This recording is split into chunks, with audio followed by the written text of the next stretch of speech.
ിലേക്ക് വിശദമായി Thiruvananthapuram central railway സ്റ്റേഷന് സമീപം ആമയിഴഞ്ചാൻ തോടിന് സമീപം കാണാതായ ശുചീകരണ തൊഴിലാളിക്കായി രണ്ടാം ദിവസവും തെരച്ചിൽ തുടരുകയാണ്. എൻഡിആർഎഫിന്റെ നേതൃത്വത്തിലാണ് തെരച്ചിൽ. ശുചീകരണ തൊഴിലാളി കുടുങ്ങിക്കിടക്കുന്നുവെന്ന് സംശയിക്കുന്ന മാൻഹോളിനുള്ളിൽ എൻഡിആർഎഫ് സേനാംഗങ്ങൾ ഇറങ്ങി. എൻഡിആർഎഫ് ടീം ഇപ്പോൾ അവർ ഓപ്പറേഷൻ സ്റ്റാർട്ട് ചെയ്തിട്ടുണ്ട്. അടുത്ത സ്റ്റെപ്പിൽ അവരോടൊപ്പം തന്നെ fire and rescue department scuba team വീണ്ടും ഇറങ്ങും. പിന്നെ നമ്മൾ ഇന്നലെ ആലോചിച്ചൊരു കാര്യം പറഞ്ഞാൽ ബാൻഡിക്കൂട്ടിന്റെ ഒരു റോവർ വെച്ചിട്ടൊരു ക്യാമറ ഉണ്ട്. അപ്പോൾ അവർ കുറച്ച് കഴിഞ്ഞിട്ട് വരും.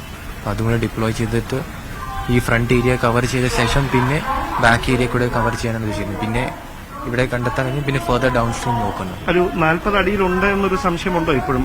അവരുമായി സംസാരിക്കുമ്പോൾ നമുക്ക് അങ്ങനെ ഒരു സൂചനയാണ് ലഭിക്കുന്നത്. അങ്ങനെ സംശയം മീൻസ് ജസ്റ്റ് നമ്മുടെ ഒരു ഭാഗത്ത് നമ്മളൊരു ഉറപ്പ് വരുത്തുവാണ് നമ്മൾ ഈ ഒരു കാര്യം ഈ ഒരു ഏരിയയിലില്ല. അതാണ് നമ്മൾ ഇതുകൊണ്ട് ഈ ഒരു ഓപ്പറേഷൻ നടത്തുന്നത്. ഈ പ്ലാറ്റ്ഫോം നിന്ന് ആളുകളെ ഒഴിപ്പിക്കുന്ന എന്തെങ്കിലും നടപടി അതിനാവശ്യമില്ല.